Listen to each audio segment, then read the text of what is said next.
അപ്പോൾ ബീഹാറിലെ തെരഞ്ഞെടുപ്പ് ഫലം വരുന്നതിന് മുൻപ് പല ഘടകങ്ങളുണ്ടല്ലോ, നമ്മൾ പല കൂടി പറഞ്ഞാണ്, പല ഘടകങ്ങൾക്ക് നടുവിലൂടെയാണ് ബീഹാറിലെ തെരഞ്ഞെടുപ്പ് ഫലം വരുന്നത്. പപ്പു യാദവ് ഇന്ന് പ്രതികരിക്കുമ്പോൾ പറഞ്ഞൊരു കാര്യം, എന്തായാലും ജയിക്കാൻ പോകുന്നത് മഹാഗഡ്ബന്ധനാണ്, മറിച്ചാണെങ്കിൽ അത് അട്ടിമറിയായിരിക്കും എന്നൊക്കെയാണ്. പക്ഷെ അങ്ങനെയൊക്കെ ആരോപണം ഉന്നയിക്കുന്ന ഒരു പക്ഷേ ഇന്ത്യയിലെ തെരഞ്ഞെടുപ്പുകളിൽ ഒരു അസാധാരണമായ കാഴ്ചയാണ്. ഇന്ത്യയിലെ തെരഞ്ഞെടുപ്പുകളിൽ സാധാരണ നിലയ്ക്ക് അജിംസ് അങ്ങനെ ഈ അട്ടിമറിയാണെന്നുള്ള ആക്ഷേപം ഉന്നയിക്കുക, തെരഞ്ഞെടുപ്പ് തട്ടിപ്പ് നടന്നുള്ള ആക്ഷേപം ഉന്നയിക്കുന്നതൊന്നും അങ്ങനെ ഉണ്ടായിരുന്നില്ല. പക്ഷേ ഇപ്പോൾ പല നേതാക്കന്മാരും ഇത് മുഴുവൻ കുഴപ്പമാണ്, തിരിമറിയാണ് എന്നൊക്കെയുള്ള ആക്ഷേപം ഉന്നയിച്ചു വരുന്നത് എന്തുമാത്രം ഒരു പുതിയ കാഴ്ചയാണ്. ഗൗരവം നേതാക്കളുടെ പ്രതികരണം മാത്രമല്ല നിഷാദ്, ഏറ്റവും പ്രധാനം ബീഹാറിലെ ജനങ്ങൾ ഇനി എന്ത് പറയും എന്നുള്ളതാണ്. ബീഹാറിലെ ജനങ്ങൾക്കൊരു ആഗ്രഹം ഉണ്ടാവും തങ്ങളെ ആര് ഭരിക്കണം എന്നുള്ളത്. അതിൽ അട്ടിമറി നടന്നിട്ടുണ്ടോ എന്ന് നമുക്കറിയില്ല. നടന്നിട്ടുണ്ടെങ്കിൽ ബീഹാറിലെ ജനം പ്രതികരിക്കാതിരിക്കില്ല. കാരണം ബീഹാറിലെ ജനം നമ്മൾ പറയുന്നത് പോലെ വളരെ പിന്നോക്കാവസ്ഥയിലുള്ള ജനവിഭാഗമാണ്, വിദ്യാഭ്യാസ രംഗത്ത് വളരെ പിന്നോക്കമാണ്. ഇതൊക്കെയാണെങ്കിലും രാഷ്ട്രീയമായി പ്രതികരിക്കുന്ന ജനങ്ങൾ കൂടിയാണ് ബീഹാറിലേത്.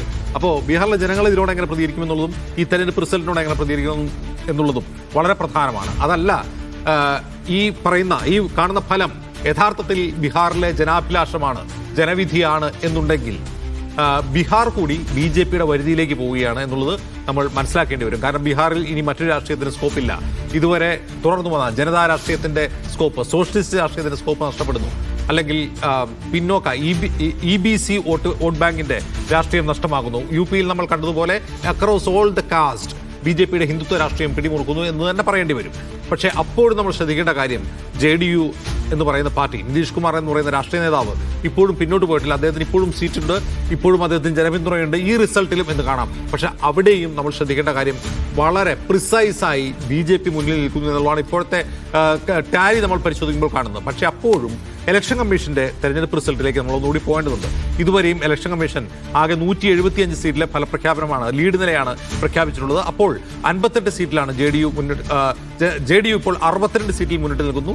തൊട്ടിപ്പിറകിൽ ഭാരതീയ ജനതാ പാർട്ടി BJP ഉണ്ട് 59 സീറ്റിൽ. അപ്പോൾ 3 സീറ്റിന്റെ ഡിഫറൻസ് മാത്രമേ JDUവും BJPയും തമ്മിൽ NDAയുടെ കാര്യത്തിലുള്ളൂ. അവർ തന്നെയാണ് തെരഞ്ഞെടുപ്പ് കമ്മീഷന്റെ ഫല സൂചന പ്രകാരവും മുമ്പിലുള്ളത്. RJDക്കാകട്ടെ കേവലം 34 സീറ്റേ ഉള്ളൂ.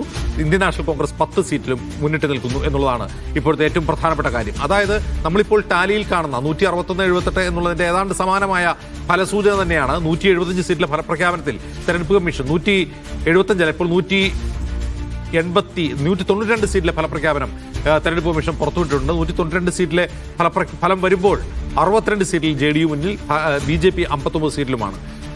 എങ്കിൽ പോലും വലിയ ക്ലിയർ ആയിട്ടുള്ളൊരു മാർജിൻ NDA അവിടെ നേടിയിട്ടുണ്ട് എന്നുള്ളത് വ്യക്തമാണ്. അപ്പോൾ തങ്ങൾ തന്നെ ജയിക്കും. ഇന്നലെ അർദ്ധരാത്രിയാണെന്ന് തോന്നുന്നു, ഇന്നലെ അർദ്ധരാത്രി നടത്തിയ വാർത്താ സമ്മേളനത്തിൽ RJD നേതാവ് തേജസ്വി യാദവ് പറഞ്ഞ് ഞങ്ങൾ മഹാഗഡ്ബന്ധന്റെ സർക്കാർ രൂപീകരിക്കാൻ പോവുകയാണ് എന്നാണ്.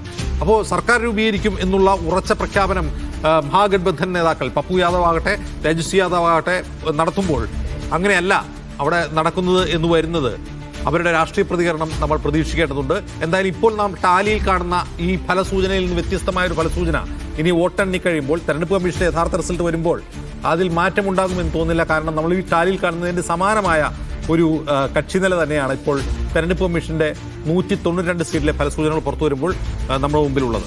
ശരി, എന്തായാലും അത് വളരെ പ്രധാനപ്പെട്ട കാര്യമാണ്. ധനസുമോദ്, ഞാൻ ചോദിക്കാൻ ആഗ്രഹിക്കുന്ന ഒരു പോയിന്റ് അതാണ്. അതായത് ഹിന്ദുത്വ രാഷ്ട്രീയത്തിന്റെ ഭൂമികയാക്കി ബീഹാറിനെ കൂടി മാറ്റുന്നതിൽ എന്തുമാത്രം വിജയിക്കാൻ BJPക്ക് കഴിഞ്ഞിട്ടുണ്ടാവണം. ഈ മറ്റാക്ഷേപങ്ങളൊക്കെ അവിടെ നിൽക്കെ തന്നെ പഹൽഗാമിലെ ആക്രമണം ഉണ്ടായ ശേഷം ആദ്യം മോദി പോകുന്നത് പഹൽഗാമിലേക്കല്ല, ബീഹാറിലേക്കാണ്. അവിടെ അദ്ദേഹം നടത്തുന്ന പ്രസംഗത്തിന്റെ സ്വഭാവം നമുക്ക് ഓർമ്മയുണ്ട്. അതിനുശേഷം ഈ തെരഞ്ഞെടുപ്പിന്റെ പ്രചാരണത്തിലെ അവസാന ഘട്ടത്തിൽ പോലും അദ്ദേഹം നടത്തുന്ന വളരെ ഡിവിസീവായിട്ടുള്ള പ്രസംഗങ്ങൾ നമ്മൾ കണ്ടതാണ്. വളരെ എക്സ്പ്ലിസിറ്റായ തുറന്ന വർഗീയ സ്വഭാവമുള്ള പ്രസംഗങ്ങൾ.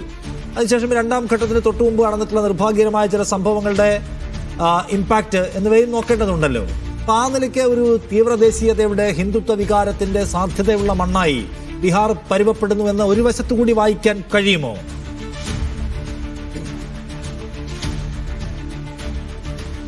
നിഷാദ്, ആ ചോദ്യത്തിലേക്ക് വരുന്നതിന് മുമ്പ് നമുക്ക് ഏറ്റവും പുതിയ ഒരു അപ്ഡേറ്റ് ഇപ്പോൾ പങ്കുവയ്ക്കാറുണ്ട്. അതായത് ഇപ്പോൾ JDUവിൽ 1ാം സ്ഥാനത്ത് എത്തിയിരിക്കുകയാണ് ഈ NDA സഖ്യത്തിൽ തന്നെ. കാര്യം നേരത്തെ BJP ആയിരുന്നു ഏറ്റവും വലിയ ഒറ്റകക്ഷി എന്ന് പറഞ്ഞിരുന്നത്. പക്ഷേ ഈ BJPയെ മറികടന്നുകൊണ്ട് JDU ഇപ്പോൾ മുന്നോട്ട് പോകുന്ന ഒരു കാഴ്ചയാണ് കാണുന്നത്. JDU 75 സീറ്റിലാണ് ഇപ്പോൾ അവർ പടയോട്ടം നടത്തിക്കൊണ്ടിരിക്കുന്നത്. BJP ആകട്ടെ 71 സീറ്റ് എന്നതിലേക്ക് ചുരുങ്ങിയിരിക്കുകയാണ്. അതുകൊണ്ട് തന്നെ ഒരു ഇനിയൊരു മുഖ്യമന്ത്രി ആര് എന്നുള്ളൊരു കാര്യത്തിൽ ഒരു സംശയം പോലും വേണ്ട എന്നുള്ള അവസ്ഥയിലേക്കാണ് ഇപ്പോൾ NDA ക്യാമ്പിലെ കാര്യങ്ങൾ എത്തിച്ചേർന്നിരിക്കുന്നത്.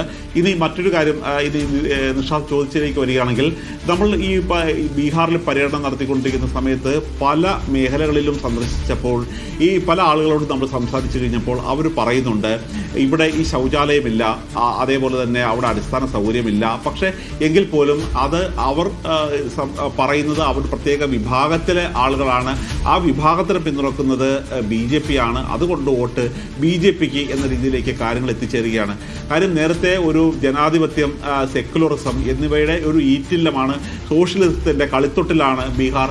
ഇന്ദിരാഗാന്ധിക്ക് എതിരായിട്ടുള്ള ഏറ്റവും വലിയ അടിയന്തരാവസ്ഥയ്ക്കെതിരായ ഏറ്റവും വലിയ മുന്നേറ്റം രൂപപ്പെട്ടത് ബീഹാറിലാണ്. അതുകൊണ്ട് സ്വാഭാവികമായും ബീഹാറിലെത്തിയാൽ ഈ മറ്റു ഉത്തരേന്ത്യയിലെ പ്രദേശങ്ങളിൽ നടക്കുന്നത് പോലെ തന്നെ ഈ ആ തരത്തിലുള്ള വർഗീയ രാഷ്ട്രീയം സംസാരിക്കാൻ കഴിയാത്ത ഒരു സംസ്ഥാനമായിരുന്നു ഇതുവരെ ബീഹാർ ഉണ്ടായിരുന്നത്.